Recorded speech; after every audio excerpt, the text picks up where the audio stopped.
Un jour, j'étais avec Houphouët-Boigny. On était à table. Celui qui est aujourd'hui chef de l'État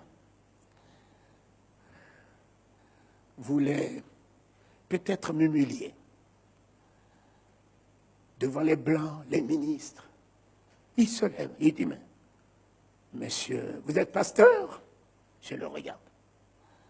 Il dit, mais vous êtes africain? Je le regarde. Il dit, mais vous nous faites honte. Si vous êtes pasteur africain, vous nous faites honte. Vous allez chercher les dieux des Blancs. Et vous nous amenez ici en Afrique. Et vous nous dites d'abandonner nos dieux. Ici en Afrique, adhérez à votre Dieu des Blancs. Dites-moi, pasteur, Jésus là est-il un noir? Jésus n'est-il pas un blanc? Mon cher ami, Houphouët-Boigny le regarde, me regarde. Tous les Blancs qui étaient là me regardent. Les ministres qui étaient là me regardent. En 90, j'étais encore tout jeune.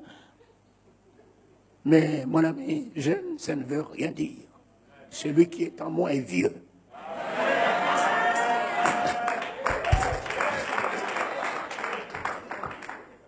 Je l'ai regardé. Et Houphouët-Boigny me dit, pasteur, vous pouvez lui répondre.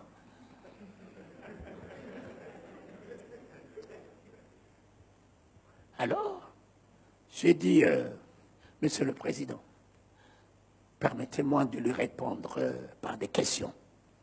Oh oui, allez-y, pasteur. Excellence.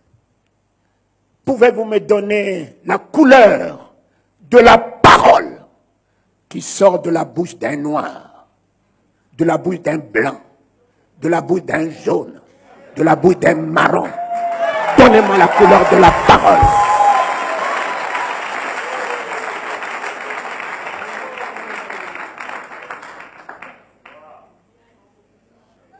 Un silence. Je le regarde dans les yeux. Non. J'ai dit, je passe à la seconde question, monsieur le ministre, monsieur le Premier ministre. Donnez-moi la couleur de la vie. La vie qu'un blanc vit, un noir vit, un jaune vit, un marron vit. Donnez-moi la couleur de la vie. Un silence. Houphouët-Boigny lui dit, monsieur le Premier ministre, vous auriez pu vous occuper de la politique.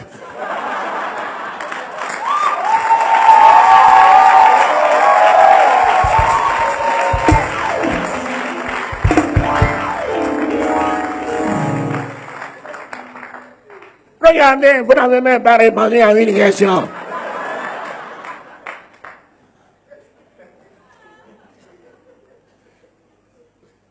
J'ai dit enfin, c'est la troisième. Il dit, pasteur, ne le massacrez pas.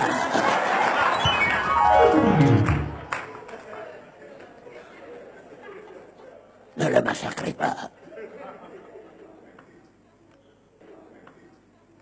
J'ai dit, monsieur le Premier ministre, donnez-moi la couleur de la vérité. La vérité qui sort de la bouche d'un noir, d'un blanc, d'un vert. Le jour, vous aurez la vérité dans votre bouche. Vous arrêterez avec la démagogie que vous faites en trompant le peuple. On ne peut pas tromper indéfiniment le peuple de Dieu. Il en sera affranchi un jour. Par contre, je vous dis, Jésus-Christ de Nazareth, le Fils du Dieu vivant, le mourant du calvaire, le ressuscité des morts, et celui qui revient, il est la parole de la bouche de Dieu qui a établi les cieux et la terre. C'est en elle que s'est exprimée la volonté de Dieu de vous donner l'image de Dieu. Jésus-Christ est la vie. Le jour où vous l'aurez dans votre vie, vous passerez de la mort à la vie éternelle. Enfin, Jésus est la vérité. Il vous affranchira de tous vos mensonges.